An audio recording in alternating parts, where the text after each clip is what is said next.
Hello friends, welcome back to my YouTube channel.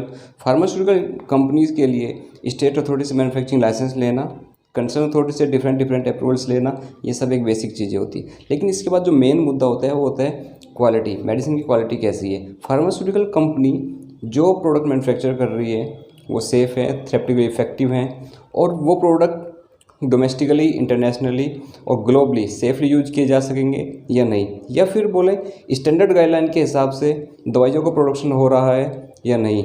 इस बात की जो गारंटी, इस बात को जो एश्योर करता है वो होता है क्वालिटी एश्योरेंस डिपार्टमेंट। नमस्कार दोस्तों, मैं हूं पीयूष शर्मा। थंबनेल देख के आपको पता लग गया होगा, आज हम बात करने वाले हैं क्वालिटी एश्योरेंस डिपार्टमेंट यानी कि क्यूए डिपार्टमेंट के बारे में। क्यूए डिपार्टमेंट क्या होता है, इसका रोल क्या होता है फार्मास्यूटिकल कंपनी में, और इसके सब डिविजन्स या सब सेक्शंस कौन कौन से होते हैं।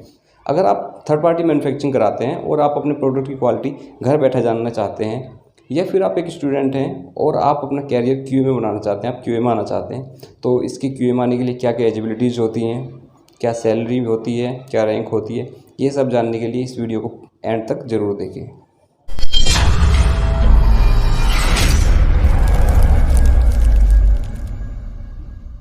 मैंने अपनी पिछली वीडियो ड्रग रेगुलेटरी अथॉरिटी में रेगुलेटरी बॉडीज़ के बारे में आपको बताया था। इन रेगुलेटरी बॉडीज़ की गाइडलाइन के तहत फार्मास्यूटिकल कंपनी में क्वालिटी यूनिट का होना ज़रूरी होता है। अगर आपने वो वीडियो नहीं देखी है तो आई बटन पर क्लिक करके उस वीडियो को ज़रूर देख लें। इन रेगुलेटरी बॉडीज़ की बहुत सारी गाइडलाइंस होती है, जैसे कि ICH, ISO, GMP, WHO और PICS। क्यूए एक इंडिपेंडेंट बॉडी होता है कंपनी में, ये किसी और डिपार्टमेंट के अंडर वर्क नहीं करता है, या फिर यूँ कहें बाकी और जो डिपार्टमेंट होते हैं वो सब क्यूए के गाइडेंस में ही काम करते हैं। क्यूए का काम चेक करना, वेरीफाई करना और मॉनिटरिंग करना होता है। क्यूए का मेन गोल क्वालिटी को इम्प्रूव करना होता है, वो फिर चाहे मैन्युफैक्चरिंग प्रोसेस के थ्रू करे या फिर टेस्टिंग के थ्रू। क्यूए का काम क्वालिटी मैनेजमेंट सिस्टम को एस्टेब्लिश करना होता है। क्यूए का वर्क तब से स्टार्ट हो जाता है जब रॉ मटेरियल या पैकिंग मटेरियल कंपनी में रिसीव होता है, और तब तक रहता है जब तक फाइनल प्रोडक्ट कंपनी से डिस्पैच ना हो जाए। वो अलग बात है अगर बाद में कुछ प्रोडक्ट में मार्केट कंप्लेन या कुछ कंप्लेन आती है या फिर कुछ और प्रॉब्लम्स आती है तो उसको बाद में हैंडल करता है। क्यों एक बहुत ही एब्रॉड फील्ड है जो वहाँ हमेशा इन्वॉल्व रहता है जब बात प्रोडक्ट की क्वालिटी की आती है, during research, development, packing, testing और मैन्युफैक्चरिंग प्रोसेस। क्यूए का काम क्वालिटी रिलेटेड प्रॉब्लम्स को भी प्रिवेंट करना यानी कि उनको रोकना होता है। ये कैसे रोकता है? एक प्लानिंग और स्ट्रक्चर एक्टिविटी के थ्रू, जिसमें डॉक्यूमेंटेशन भी इंक्लूड रहता है, जैसे कि बैच मैन्युफैक्चरिंग रिकॉर्ड जिसको BMR बोलते हैं, SOPs, स्टैंडर्ड ऑपरेटिंग प्रोसीजर्स जिसको बोलते हैं। क्यूए का काम ये इंश्योर करना भी होता है जो दवाइयाँ कंपनी में बन रही हैं वो स्टैंडर्ड गाइडलाइंस के तहत बन रही हैं और वो मेडिसिन्स पेशेंट के लिए सेफ़ और इफ़ेक्टिव है।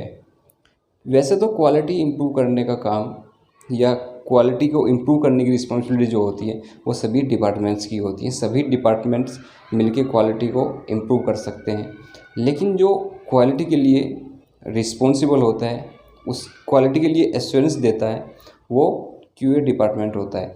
क्यूए डिपार्टमेंट एश्योरेंस देने के लिए ही रिस्पॉन्सिबल होता है। करते हैं क्यूए की इम्पोर्टेंस की।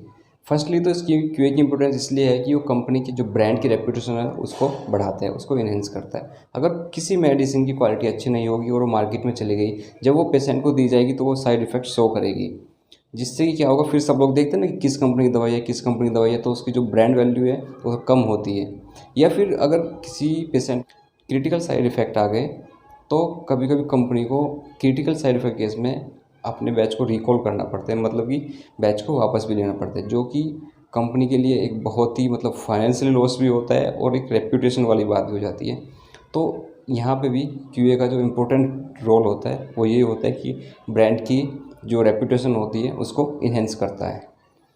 सेकंड जो इसकी इम्पोर्टेंस है वो होती है कि कस्टमर की नीड को आइडेंटिफाई करता है। आप अगर थर्ड पार्टी मैन्युफैक्चरिंग कराते हैं और आपको अपने ब्रांड में कुछ चेंज कराना है, जैसे कि उसकी पैकिंग में या फिर उसकी मैन्युफैक्चरिंग प्रोसेस में कुछ चेंज कराना है, या फिर उसके कार्टन या लीफलेट या एक्सेट्रा पैकिंग के डिज़ाइन में कुछ चेंज कराना है, तो आप क्यूए से बात कर सकते हैं। अगर वो उनकी क्वालिटी पॉलिसी के अकॉर्डिंग होगा तो वो आपको करके देंगे। थर्ड जो इम्पोर्टेंस आती है वो होती है internal audit. QA department company में इंटरनल ऑडिट करता रहता है। ऑडिट मीन्स होता है कि कंपनी में खुद जा जाके डिपार्टमेंट में चेक करता रहता है कि सारी जो प्रोसेस हो रही है वो एज पर एसओपीज़ हो रही है, एसओपीज़ गाइडलाइन के हिसाब से हो रही है।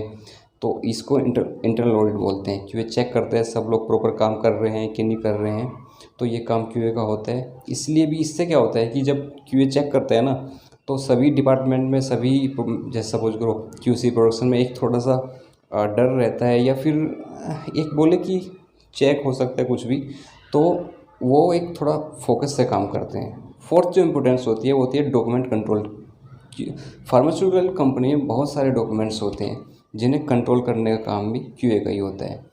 क्यूए डॉक्यूमेंट कंट्रोल तो करता ही है, लेकिन इनको स्टोर भी करके रखता है। जब कोई ऑडिट होता है या फिर कोई रेगुलेटरी जो वो डॉक्यूमेंट्स या मांगती हैं, तो उनको डॉक्यूमेंट शो करने होते हैं, तो ये सारे डॉक्यूमेंट भी क्यूए ही स्टोर करके रखता है। नेक्स्ट बात करते हैं एम्प्लॉयज़ ट्रेनिंग की। गाइडलाइन जो होती है ना, जो रेगुलेटरी बॉडी की गाइडलाइंस होती है, जो उसमें कुछ चेंज होता है या कुछ उसमें उसके रूल्स रेगुलेशन में कुछ चेंजेस आते हैं, तो ये ट्रेनिंग भी देता है कंपनी में। जो और डिपार्टमेंट्स के लोग होते हैं उन सबको ट्रेनिंग देने का काम भी क्यूए का ही होता है। नेक्स्ट जो आता है वो क्यूए का इम्पोर्टेंस इसलिए है कि क्यूए आइडेंटिफाई करता है जो कस्टमर्स हैं वो सेटिस्फाई हैं कि नहीं है सर्विस से।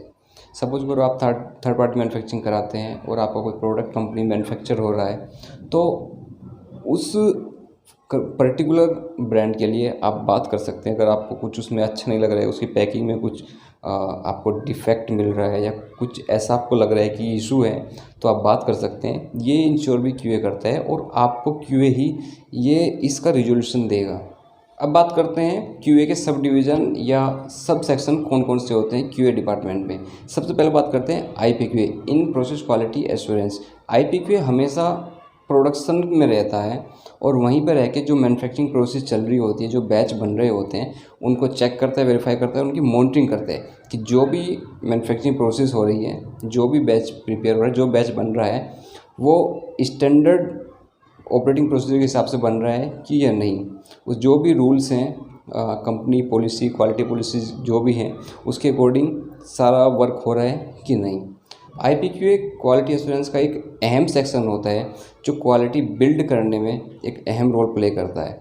किसी भी प्रोडक्ट की क्वालिटी ड्यूरिंग मैन्युफैक्चरिंग, जब बैच बन रहा है तभी इम्प्रूव की जा सकती है। कभी भी प्रोडक्ट की क्वालिटी ज़्यादा टेस्टिंग करके या किसी और उससे इम्प्रूव नहीं होती। जो मैन्युफैक्चरिंग प्रोसेस होगी क्वालिटी वहीं पे इम्प्रूव हो सकती है। आईपीक्यूए के जो मेन काम होते हैं, जो मेन रोल होता है आईपीक्यूए का, वो होता है लाइन केस करना।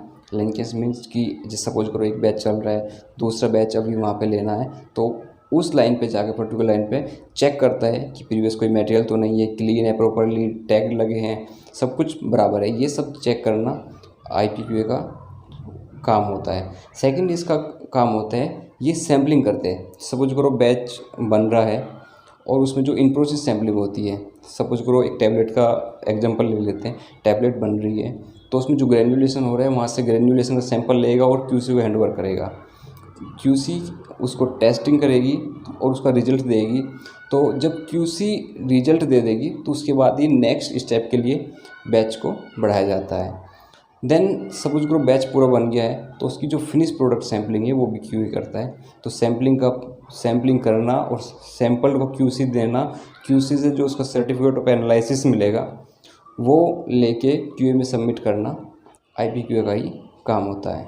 आईपीक्यूए का काम मैन्युफैक्चरिंग में रह के, प्रोडक्शन में रह के, जो भी कुछ अगर प्रोडक्शन पर्सन को कुछ प्रॉब्लम्स आती है तो उसको रिजॉल्व करना भी होता है। अगर आईपीक्यूए पर्सन्स को खुद से उसका रिजोल्यूशन पता है तो वो खुद उसको गाइड कर देता है प्रोडक्शन पर्सन को।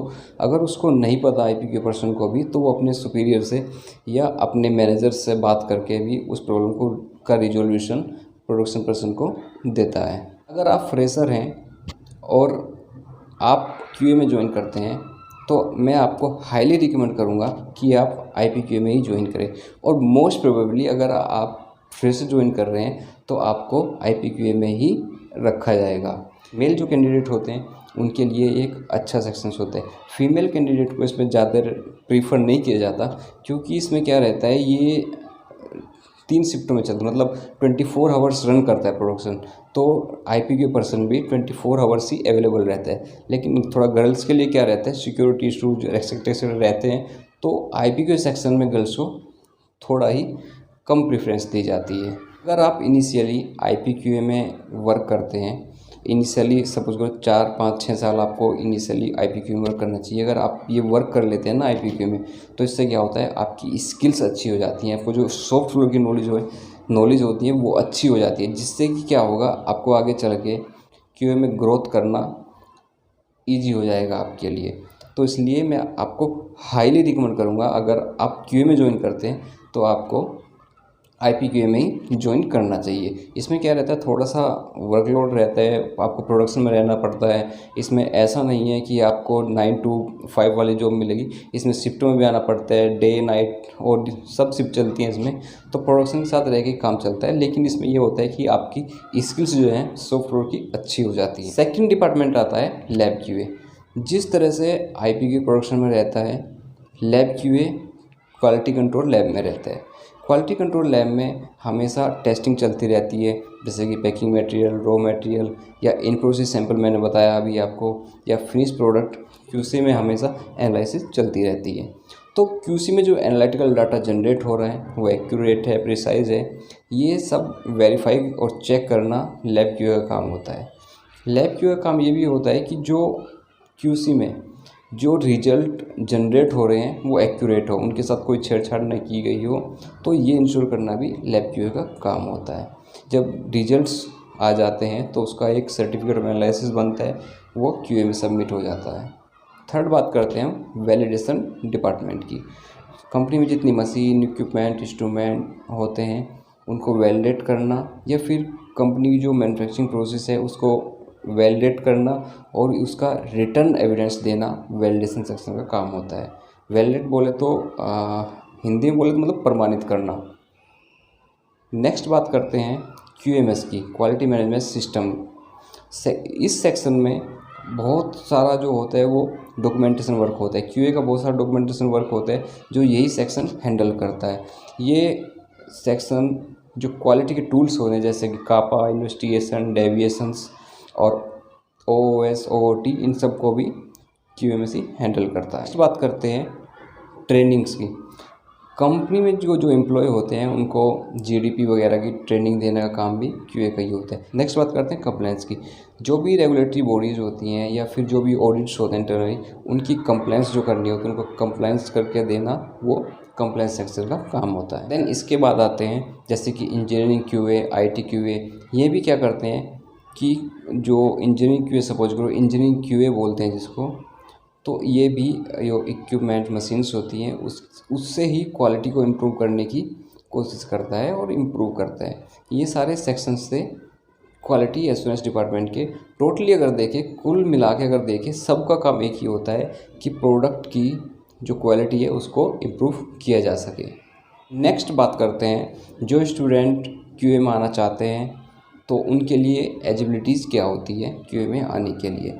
QA में आने के लिए पोस्ट साइंस ग्रेजुएट होना चाहिए या फिर B फार्मा M फार्मा होना चाहिए, और प्रीफर केवल फार्मेसी को ही किया जाता है, क्योंकि प्रेफरेंस फार्मेसी को इसलिए दी जाती है, दवाइयों की कंपनी है तो प्रेफरेंस भी जो दवाइयों के बैकग्राउंड से है उसको ही दी जाती है। इसमें मार्क्स कोई ज़्यादा मैटर नहीं करते, आपके मार्क्स अगर बहुत ज़्यादा हैं या बहुत अच्छे, ऐसा कोई ज़्यादा खास कुछ मैटर नहीं होता है। यहाँ पे आपकी जो स्किल्स होती है वो अच्छी होनी चाहिए, आपको जो नॉलेज है वो आपकी अच्छी होनी चाहिए, तो आपका सिलेक्शन इंटरव्यू बेस्ड सिलेक्शन होता है। किसी कंपनी में रिटर्न भी होता है, ये कंपनी टू कंपनी वेरी करता है कि आपका इंटरव्यू बेस पर सिलेक्शन होगा या फिर रिटर्न बेस पे, और कहीं कहीं दोनों भी होते हैं, लेकिन इंटरव्यू तो आपका कंफर्म है, इंटरव्यू बेस पे तो आपका सिलेक्शन होता ही है, किसी कंपनी में रिटर्न नहीं होता। अगर आप सैलरी की बात करें तो जो आप फ्रेशर ज्वाइन करते हैं तो आपको 15 से 20 हज़ार रुपये सैलरी दी जाती है इनिशियली। आपको QA ट्रेनी रखा जाता है, 15 से 20,000 आपकी पर मंथ सैलरी रहती है। ये वेरी भी करता है कंपनी टू कंपनी, ये फिक्स नहीं है, लेकिन मैंने एक एवरेज बताया है कि इतनी सैलरी स्टार्टिंग में आपको मिलेगी। अगर आप GPAT या नाइपर वगैरह से आपने एमकॉम वगैरह किया है, तो यहाँ पे भी सैलरी थोड़ा वेरी कर सकती है। तो ये भी कंपनी टू कंपनी ही वेरी करेगी। इसमें अगर रैंक की बात करें, आप अगर फ्रेशर ज्वाइन करते हैं तो आपको ट्रेनी क्यूए रखा जाता है। देन उसके बाद आपको officer, senior officer, executive, senior executive, AM and AM means assistant manager, deputy manager, manager, senior manager, फिर assistant general manager, then GM और क्वालिटी हेड तक आपकी रैंक करता है इसमें। आई होप आपको ये वीडियो पसंद आई होगी। आज की वीडियो में इतना ही। क्यूए एक बहुत ही बड़ा फील्ड है, वो एब्रॉड फील्ड है। इसको ऐसे 10-15 मिनट की वीडियो में कवर करना पॉसिबल नहीं है। ये मैंने एक क्यूए का स्ट्रक्चर बताया कि क्यूए कैसे काम करता है। आपकी अगर कोई क्वेरी है तो आप नीचे कमेंट करके मेरे से पूछ सकते हैं। तो फिर मिलते हैं एक ऐसी न्यू इन्फॉर्मेटिव वीडियो में। तब तक के लिए बाय बाय।